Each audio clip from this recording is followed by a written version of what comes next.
Footsteps creep on the wooden floor.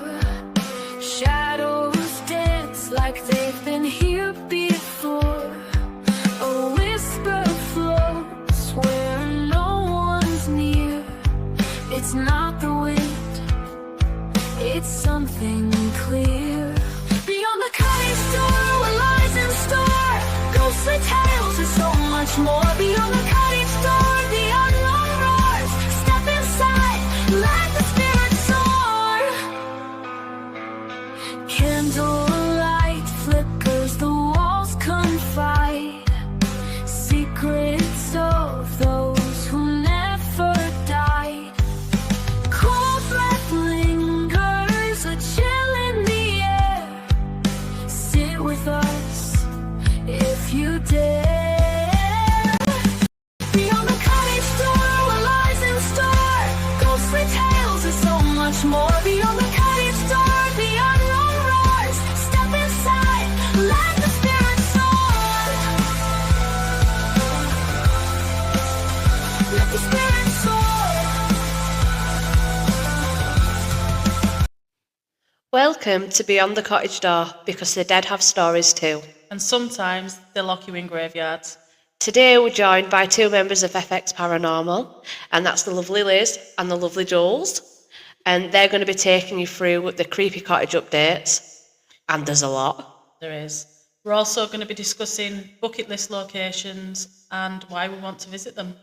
And of course, we can't forget this, the slightly traumatising time that we got stuck in Pendle Hill Graveyard.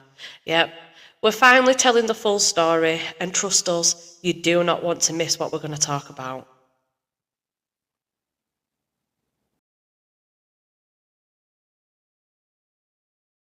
So I'm Jules. I do paranormal for FX. I do gaming streams. You can find me on TikTok as Immortal Viking 6. I'm also on Twitch for the gaming streams as Immortal Viking 6 as well. So what about you, Liz? Hi, I'm Liz. I'm a psychic medium. You'll find me on TikTok by Psychic Medium by Liz. I'm also a part of the paranormal team FX Paranormal. So, Jules, would you like to tell everyone what's been going on at the cottage?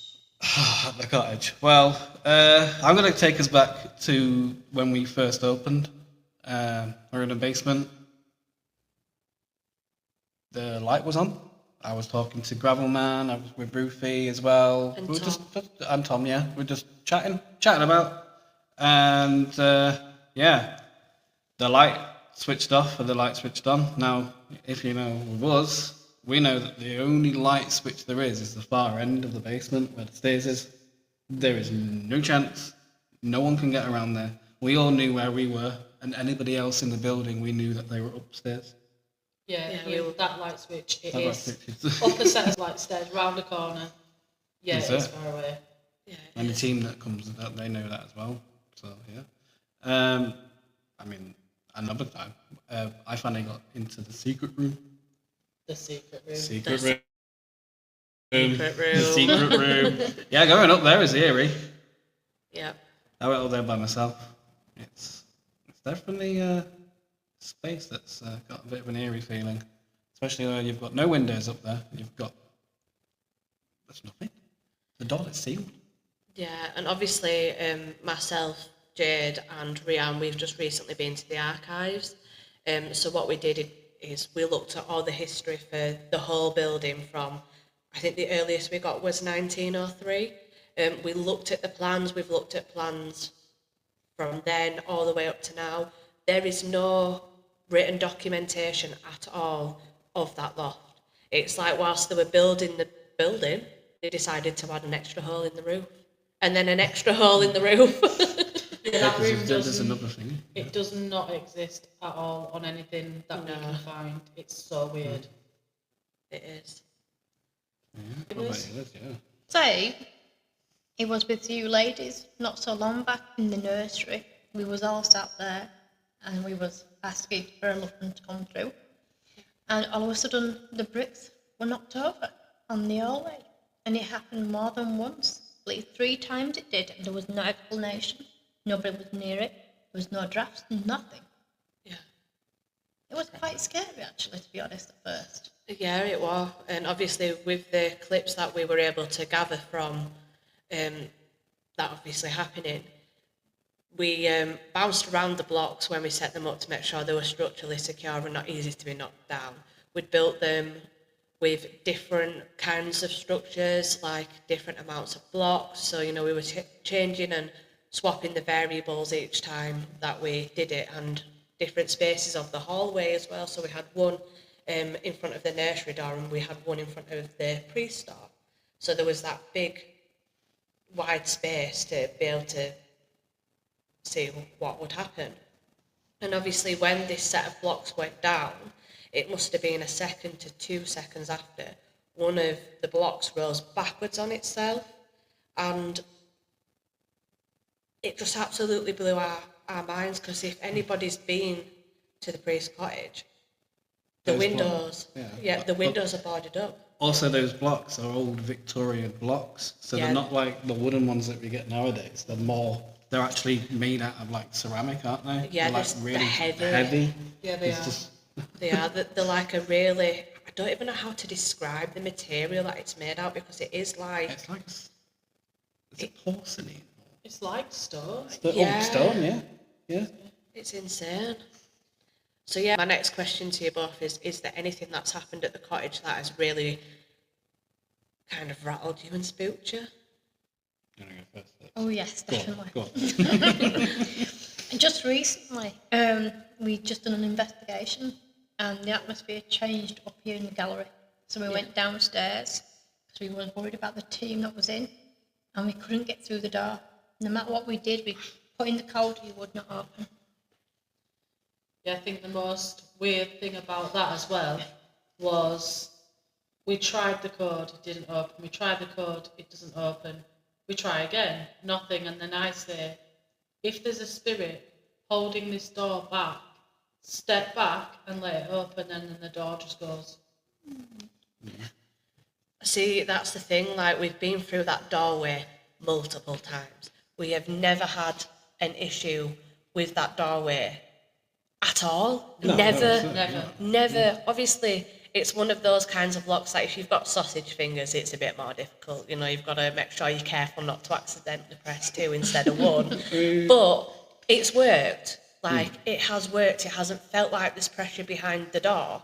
But this time, there felt like there was pressure behind the door. And we had the girl gang in at the time. So we'd gone down, make sure that they were okay, to not being able to get through the door, and we're just like, is anyone against the door? It was so weird. It was just a crazy experience. Is there a time where you've been scared?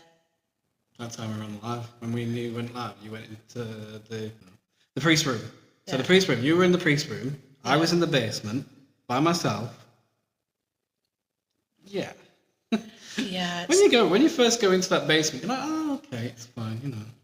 But red light in the darkness, by myself, with Spirit Talker and that bell that we've got. Yeah. The Enviro The Bell. Enviro Bell, that's it. Thanks, Andy Guy. Yeah. Amazing piece. But yeah, it's slowly, as you keep going on in that basement, that it just gets heavier Yeah, and so heavier noticed that. and heavier. To the point that the bell keeps going in different kind of, you know, Modes. it's got different modes on it, Triggers so by it different triggers, modes. yeah, so you kind of just turn around to me, do you want to come back up? And I'm like, yeah, please. Yeah, we've noticed that the longer we spend down there, the more. Intense. Yeah. It does, it really It's does get intense down there. Yeah. It's like it's waiting for you just to.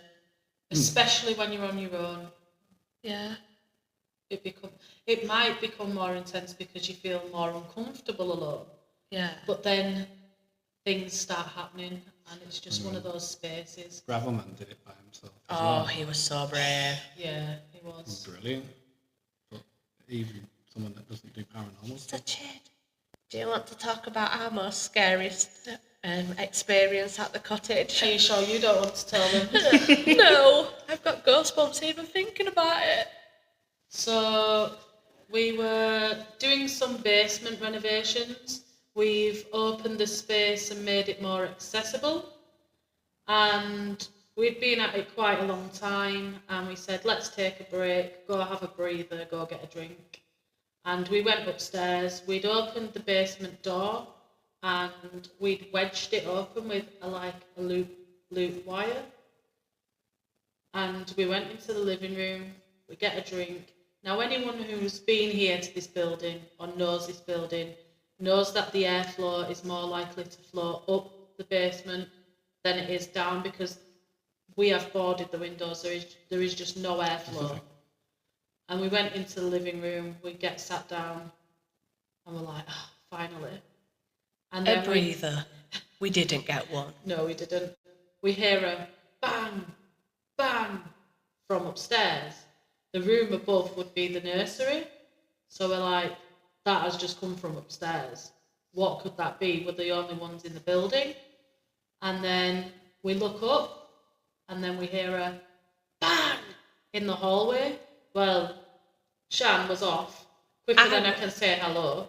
Yeah. And I was saying, no. So I went after her. And then I said to her, no, we can't. We need to check to see if it's something that's broken, fallen. There could be a logical explanation. So we turn around and we start checking things. Me hiding behind Jade.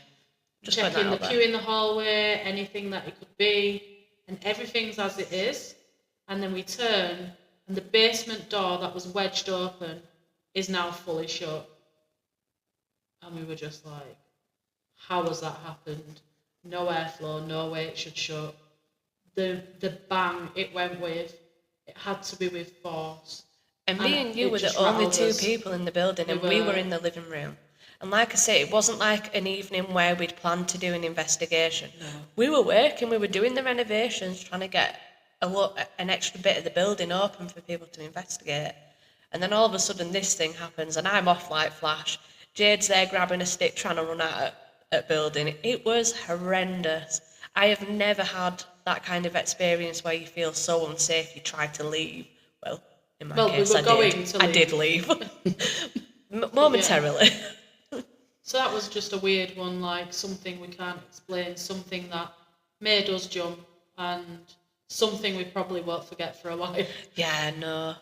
So, our last cottage update for this segment. Yeah. Our last Another one. one. Go on, Shall we go Jules. for it? Drum roll, please. We had Mo sorted in, didn't we? We did! Woohoo! Brilliant, honestly. It was Lovely great. people. Lovely people. The team are absolutely amazing, and they had a good night, which Oh, they had a we're good really, night. really Just happy wait about. until it comes Yeah. out, guys. 'cause- Yeah, guys. That's something to keep your eyes out for. Yeah. Yeah, and there will be an introduction for another item to the cottage over on Facebook and on all of our pages, so keep a lookout for that. Yes, It I is will a one of a kind. That's all we're going to say. Oh, yeah. It is a one of a good on kind. It is a I one of a got it, kind yeah. item. So yeah, I would like to say a massive thank you to Jules and Liz for coming in and speaking on this podcast. No, Like we brilliant. said, No, welcome back again. it's been great. But next up, it's you two, and you're going to discuss Pendle Hill. So stay tuned for that, guys. If we can get be through it brilliant. without laughing. Oh, yeah. Definitely.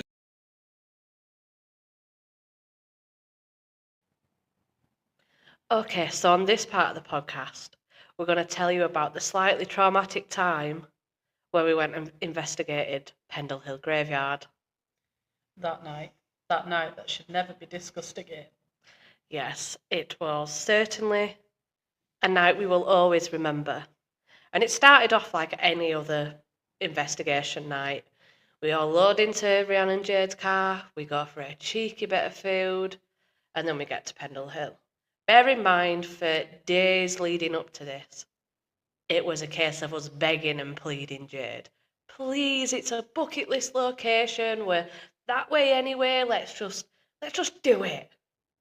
So she goes, fine, we'll go then. Finally gave in. And to say she regrets it is putting it lightly. Well, no. Now that we're out of the situation, it's funny. So I don't mind it so much now. But at the time, I just couldn't believe that it had happened. Like, I didn't want to come to Pendle Hill in the first place, and now this is the situation we're in. So for you to understand that situation, I guess we better tell you the full story. Shan, why don't you tell them? So we were investigating, and the investigation side was really, really good. Like, we were getting some really intelligent responses. We're getting some really, just really Things we can't really explain. Yeah. Things going off. Equipment things going off. Things being said, like names that were really, really relevant. Historical facts and stuff. We'd asked questions. We got intelligent answers. We were enjoying it.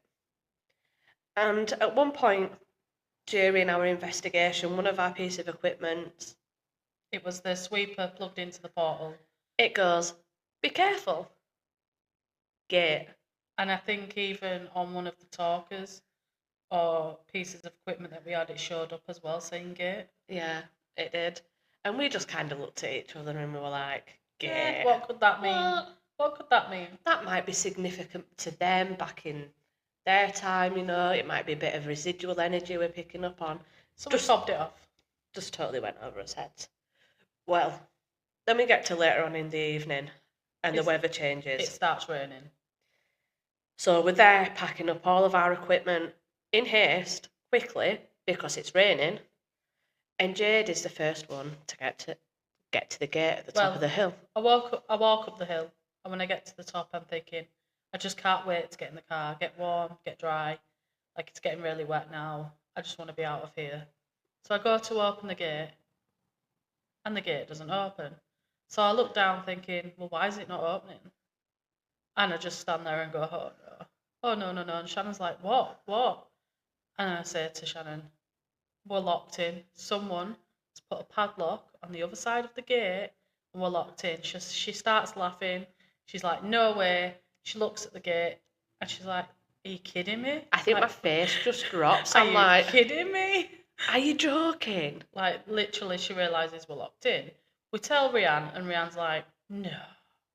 She comes to the gate, she sees it, she starts absolutely laughing, like, meant to be the moral support person that you turn around and say, what are we doing? No, she just starts laughing, filming the whole thing on live. So whilst we're discussing how we can get out of this situation, how we can unlock the gate, what can we do, what can we try, she's just stood there laughing, filming the whole thing. So me and Shannon decide there's a bin, there's an 8-foot wall. So first of all, thinking she's Lara Croft, she says, I'll try and climb this gate. I'm not Lara Croft. I'm more like Spider-Pig from the Simpsons movie, but fair enough. So I tried to climb this 8-foot gate. Well, no, I think the gate's a bit smaller than the wall, but it's still a tall gate. And it's metal, so you weren't getting anywhere far. Yeah, was no. you? And it didn't feel like the most secure gate to try and climb over either. So I'm there trying to climb it. In the rain. It doesn't happen. So we look at the wall, 8 foot tall, Shan's 5 foot something, maybe 5'2", maybe 5 foot, who knows. On a good day. And she's like, no, I think I might be able to do the bin. So Rianne, this is the only help she offers, is to move the bin with Shannon. So they move the bin to the wall. Shannon can't even climb the bin. So we know the wall ain't happening because she can't even get onto the bin to try and get over the wall. By this point, the rain is pouring. Everything's become slippy. Even the ground that we're walking up has become slippy. Like, there is And no you're still chance. there during this whole time, looking through bags of like our equipment, seeing if we've got screwdrivers, just trying to get this gate open, like Yeah, you've been anything trained for by the lock. MI16 or something. Anything for the lock. We were trying to be productive. We're getting out of this. We're strong women. Like, no one's gonna lock us inside of a graveyard. But it turns out they are, because nothing shifts the padlock. So we know now we're locked in, and we're probably going to have to just live here until someone comes And and become lets us tree out. people. That's it. We're going to live in a Either forest. that or ring the emergency services. So I say, Bagsy not it, Bagsy not me, I ain't doing it. I also say, Bagsy, not me, I aren't doing it. So Rianne is the only person left who hadn't Bagsied because she was too busy laughing down the live. And she was like, great, fine, I'll ring them. So off she dials on a phone, gives me the live where I'm telling everyone live I didn't even want to be here tonight. And she rings, and the call handler starts laughing and asking if it's a prank call. And then Rianne says, no, it's not a prank call. She puts it on loudspeaker. We all say it's not a prank call, we're locked in. So the call handler puts us through to the police department. And when we get through there, the police department are saying, we don't know why you've been put through to us. And they start laughing at the whole situation. And they say, I'm really sorry, but we can't help you. We're going to have to put you through to the fire department. So off we go, through to the fire department. Who again, when I answer the phone and we tell them the situation we're in, start laughing, thinking it's a prank call. We tell them, no, it's not a prank call. They start asking for 3 words of where we are, locations, and we're like, look, all we know is it's Pendle Hill Graveyard and we're locked in and there's no way out. They're asking us, did you try climb out? Could I try and shout? I think I must have spent the whole time shouting while we were there, help, please someone help me. Please someone can open this. It didn't work. No one was listening.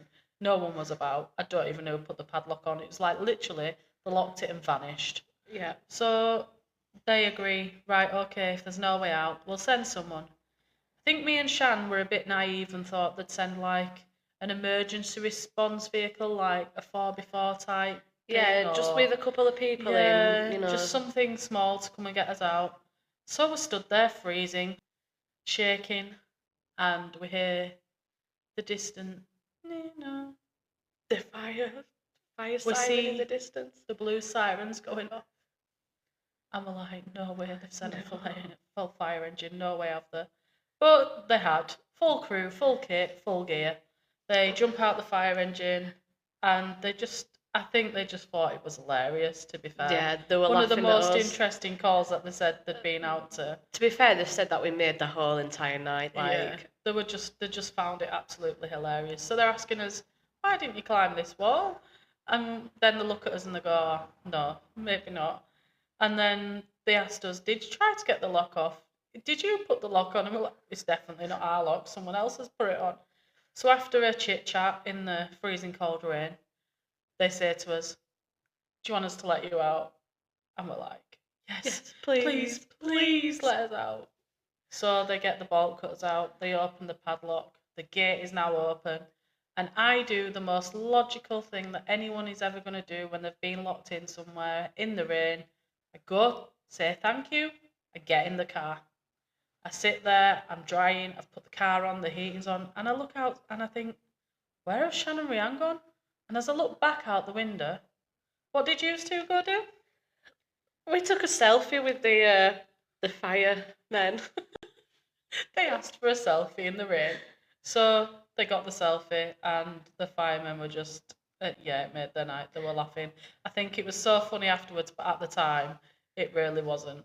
I think the funniness hit us when we were sat in the McDonald's with a hot chocolate afterwards. Yeah, that bit was. But it was whilst fun we were there, like we were genuinely concerned because like it's late at night on country roads, and we'd started hearing like howls in the wind. We were scared. Like it was not a good thing. We were terrified. We were cold. We were wet. We were like, how are we gonna get home? We could see the car, but the car was out of reach. Out of reach. We were just like, how has this happened to us? So what this situation taught us is, number one, ghosts give legit warnings. If they say something, listen to it. It might be relevant. Don't just go, oh no, it must not mean anything. And number two, no matter where you go, no matter what you do, no matter what location you're going to, if it's not somewhere that you know there's someone there to let you in and out, take bolt cutters. Because you never know if someone might come and lock you in.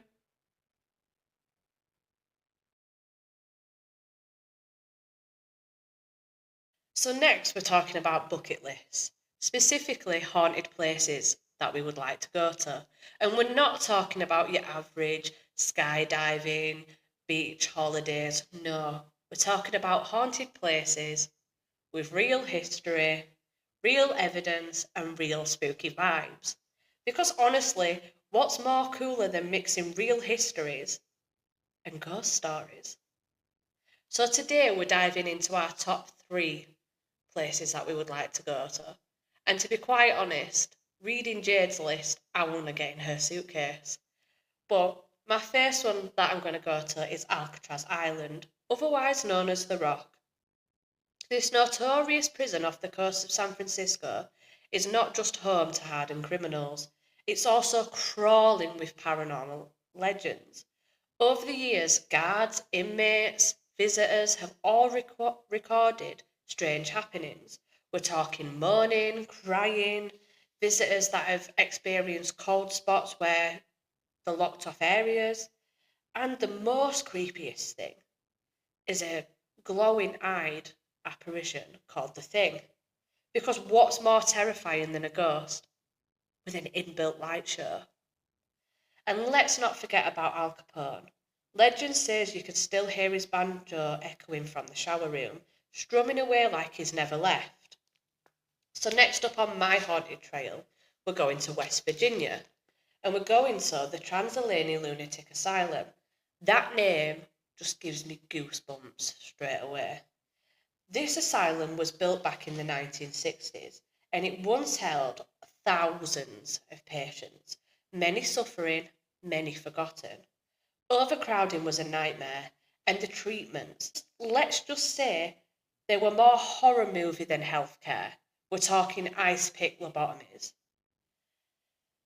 There's lots of seclusion cells, lots of unmarked graves, and a lot of pain that went on within these walls. No wonder this place is crawling with ghost stories. People have reported disembodied voices, flickering shadows, and cold spots that just cling to you. One of the most well-known spirits is that of a girl named Emily. She's believed to be a former patient who never left. She's known to appear suddenly, quiet but watching, just out of the corner of your eye. And finally, for my fellow UK listeners, or those brave enough to cross the pond, we're going to Chillingham Castle in the Northumberland. This one is packed with ghosts. If ghost places had like a TripAdvisor, this one would come with 5 stars and a warning. Let's talk about 2 of the most famous spectral residents. And the first one is the Blue Boy. During renovations in the Pink Room, workers found a horrifying discovery. The skeletal remains of a young boy. His fingers were broken, suggesting that this child was bricked up still alive. His body has been seen with a soft blue glow, a halo, and sometimes a shadow figure. And apparently he's one of the more friendly spirits in the castle. Then there's Lady Mary Berkeley, who haunts the Great Hall like she owns it, and I guess really she kind of does. When she's around, people have experienced smelling the smell of roses, followed by an icy chill that hits like winter in your bones. If you feel your breath catch and your neck go cold, yeah, that's Mary Berkeley saying hello.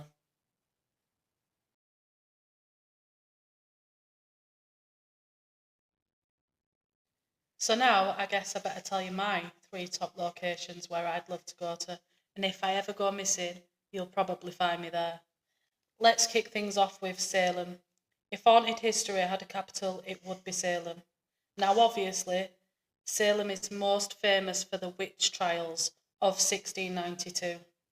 That dark, brutal chapter where innocent people, mostly women, were accused of witchcraft and executed based on fear, suspicion, and zero actual evidence.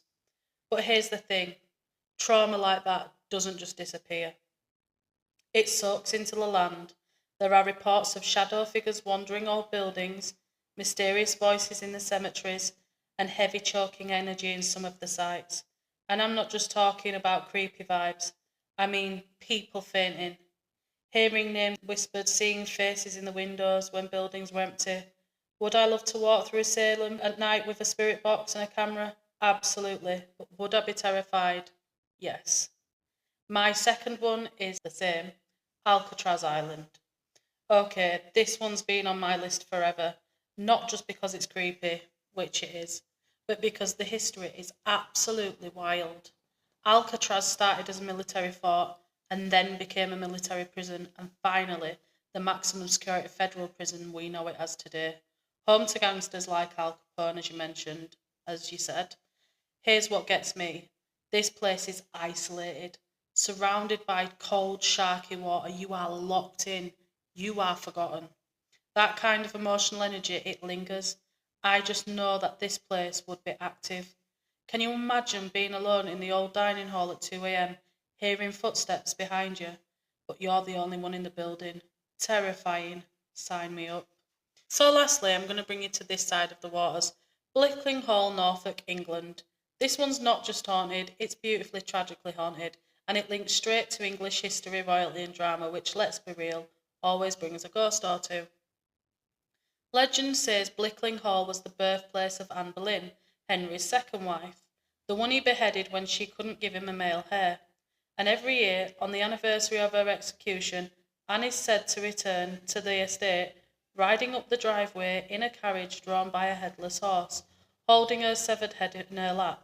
Iconic. But the activity doesn't stop there.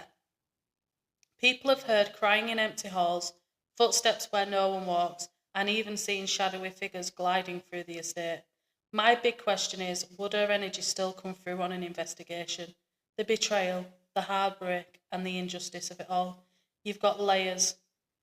Plus, as an English heritage site, the mix of history and paranormal just sings to me. I don't just want to go there, I need to, and that is definitely one of my top locations. So there you have it, Salem, Alcatraz and Blickling Hall. They've got it all, dark history, documented hauntings, and a vibe that screams, bring your spirit box, and one day I hope to investigate all three. Until then, I'll just keep reading, researching, and probably planning my outfits for when I do get to actually go. So, please, if you've got any bucket list locations, somewhere you've been dreaming of going to, comment, tell us what they are and why you want to go. Send in those stories, and we'll read them out on our next episode.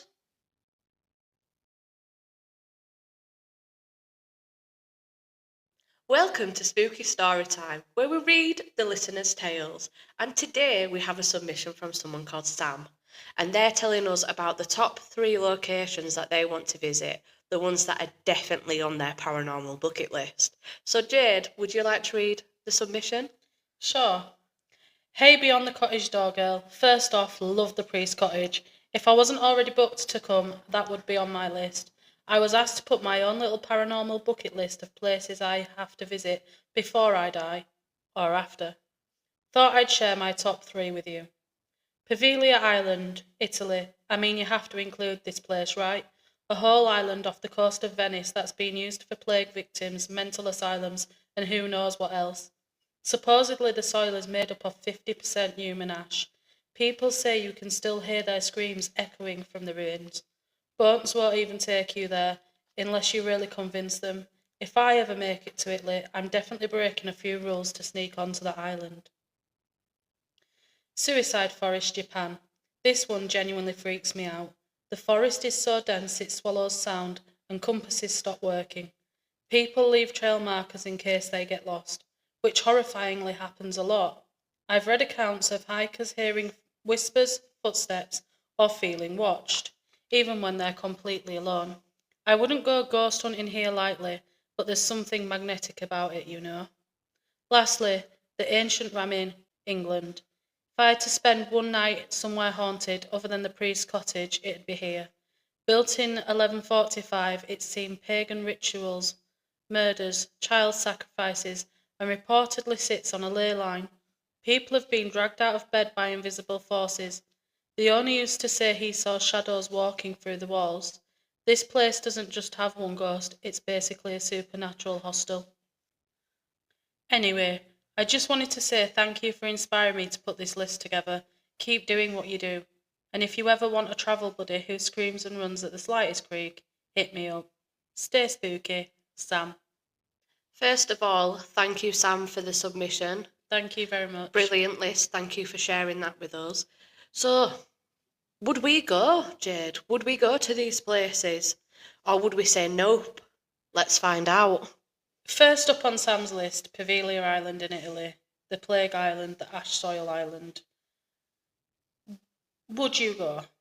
Honestly, I'd have to say a hard no, because I am really uneasy on boats. Like, I am violently seasick. Even going to Alcatraz, I'd need to carry a big bucket with me. See, I'm the opposite of, well, sometimes on boats, a little bit seasick, but sometimes not. I would be happy to get on a boat, but I do think I would pass on this location. I think the human ash soil and people refusing to take you there is enough for me to say. It's a restricted area. I think it's actually illegal to. Yeah, I don't even think I'd try and risk that.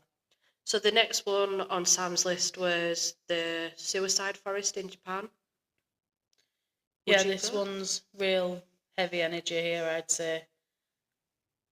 I have so much respect for the cultural weight and everything that's happened.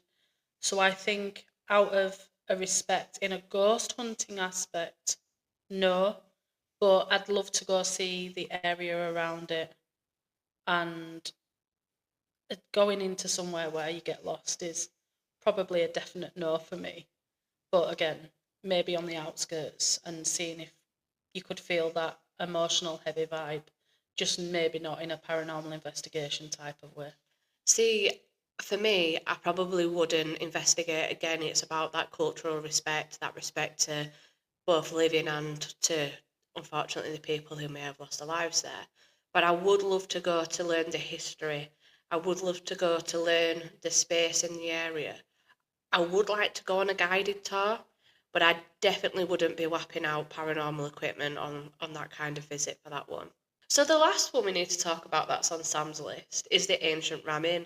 And Jade, you have been. Did you enjoy it? You know, would you go again? Yeah, I've been. I really enjoyed it. I wouldn't say the activity was really high on the night, but we did get some bits, and it's just a beautiful location. As soon as you see it from the outside, it is. And I definitely would go again. And what about you? It's still high up on my list. Like, if I had to pick a fourth one on my bucket list, it would definitely be there, because it's just got a big haunted history. It's got a lot of actual history on top, like the paganism aspect of it, and obviously the ley line. Is the energy different there? Like, it's just an experience. I want to be able to say I've done it, I've experienced it. But yeah, it's certainly one that is on my list. So you want to go.